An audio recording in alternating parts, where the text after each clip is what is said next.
Praise the Lord. Good morning. Heading back from Chicago, my neighbor called me and scared me. The phone rang at like 3:40. Normally I get up at 3:30 anyway, or 3:33. But since I've been working from home, I've been sleeping in about 4 something. And it scared me. He asked me, man, can you take me to work? My car won't start. And I hate to wake you up so early. I didn't see your light on, but Brother Davis, can you take me to work? I was like, where? First I go, sure. He goes, Chicago. I'm like, Lord, I didn't say it, sure. So I already told him I would take him without knowing where I was taking him to, but it's all right. Got him there safely. The Lord got us there safely, and I'm driving back, and I'm just coming through by Great Lakes in North Chicago. Give you guys a view. That's Mount Sinai. Pastor Gerald Wilcox, one of my best friends, and a real, that's a good man. That's a good dude. That's a good brother, good husband, a good dad, and he's a twin too. I'm a twin, fraternal twin, but my twin's deceased, and he has an identical twin brother. As I leave this alone, but y'all, let me let y'all in on just a glimpse of my life. I was married for almost 10 years, and the last 7.5, 8 years was absolutely horrible.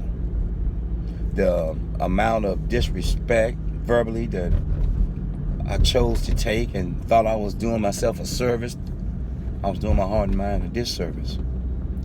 All the disappearing acts and staying gone and weekend action and casinos and gambling and partying, and I'm sitting home like a Billy the Lump, waiting on her to come home. And this is not a sob story.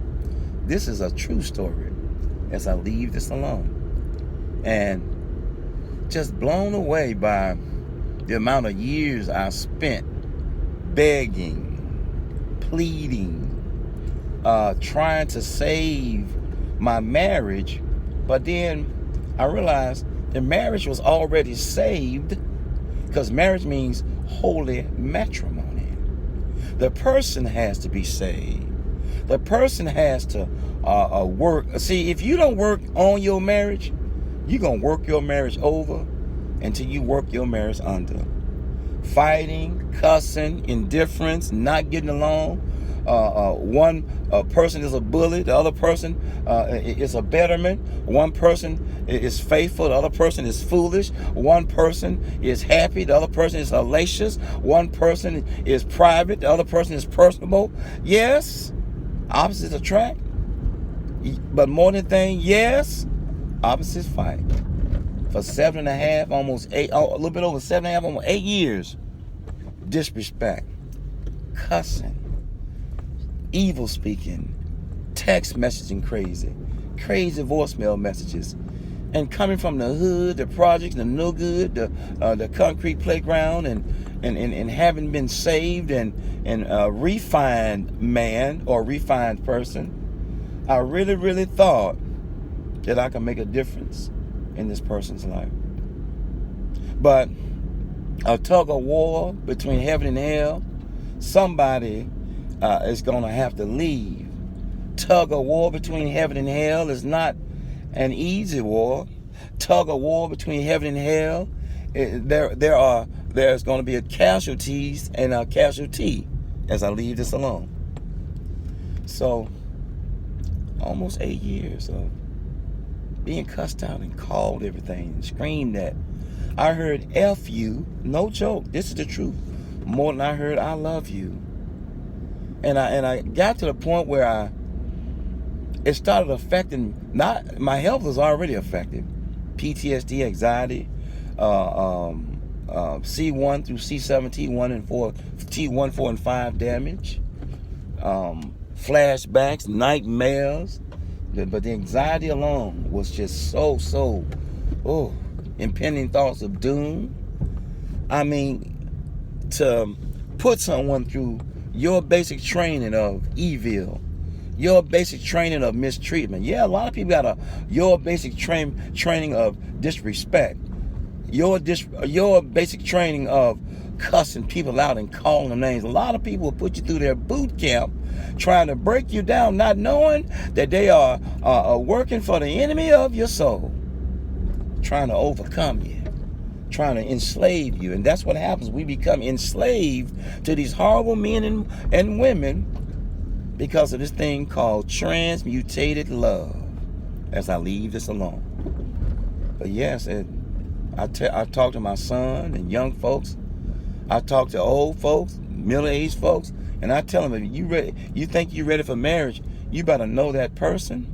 You see, we allow the split personality, and then you have me, myself, and I, and then you have individual, and then y'all need to understand that legion is a Roman system of count or rule, and it means 6,000 soldiers. That's why you see the word legion in the book of Mark is talking about 6,000 demons. And a lot of people are just possessed with foolishness, possessed with disrespect.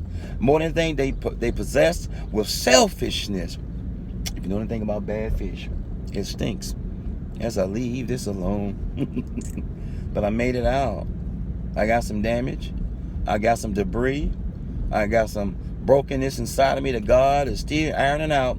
And sometimes He allows me to see just a glimpse of my heart, and some of it is smoothed out, and some of it's crumpled up like aluminum foil as I land God's spacecraft. But how much longer are you going to stay in that horrible relationship? Not a horrible marriage, because marriage means holy matrimony. Marriage, you're sanctified by that person's grace. Marriage means that you set aside for that man or that woman for the use of the Lord, as I leave this alone. But I'm just in my mind this morning, and I had a flashback, a marital flashback of pain. And I'm going to tell y'all, they're not going to stop. Let me pull over. They're not going to stop calling your names. They're not. The only way they're going to stop is if you gone and they gone, or they dead or you dead, or you go deaf. And that don't happen when someone's verbally abusing you. You don't lose your hearing just as much as you don't lose your heart from sneezing. People say you die when you sneeze. You say all your organs die for a second. And that's why people say Gesundheit or Gruß Gott if you in German or Deutschland, which means God bless you, as I leave this alone. But yes, I remember I came home from work one day and had been cussed out all night, and she was slamming cabinets, and I couldn't go to sleep. And she finally upset me, and she went to bed. She had the nerve to get up and try to apologize. But all the stuff she had said was in that marble in a wash machine, that pebble in the shoe was going on. And that's why I get quiet. If I respond, it's to defend myself, or sometimes to dispute a horrible name or a horrible instance as I leave this be. And finally, I got up enough nerve to call my mom, and talk to her about it. She said, well, I knew, Flea. She said, you my child. She said, I know when something's wrong. She said, you're free-hearted and you're tender-hearted. She said, and when your voice get high-pitched, I knew something was wrong. Even if you were saying, I'm fine. I love you, Mom. She said, I know you. And she said, I'm going to leave you with this. Would you rather get out with a heart in peace so you can love somebody else and love yourself? Or would you rather get out with a heart in pieces and you hate yourself and resent every woman or anybody you come in contact with going forward that you love? And I cried like a baby on the phone. I could hear her holding back tears. Guard your heart and guard your mind. You need it. For out of it flows the issues of life. And I thought I would share that this morning. A lot of people are with people who hurt them purposely and directly. Though that show, they go straight at it. And they keep saying they sorry. And one time my mom was getting ready to beat me, and my dad walked in the room, and I tuned up to try to trick get my dad's help. He said, really, leave that boy alone. And my mom looked at my dad, do you know why I'm whooping his butt? He said, no. And she said, well, that's between me and his behind. And my dad walked out. She hit me on the side and said, get up. She said, I don't know, why were you crying? Were you crying because you hurt me? Or were you crying because you got caught? Message. Peace.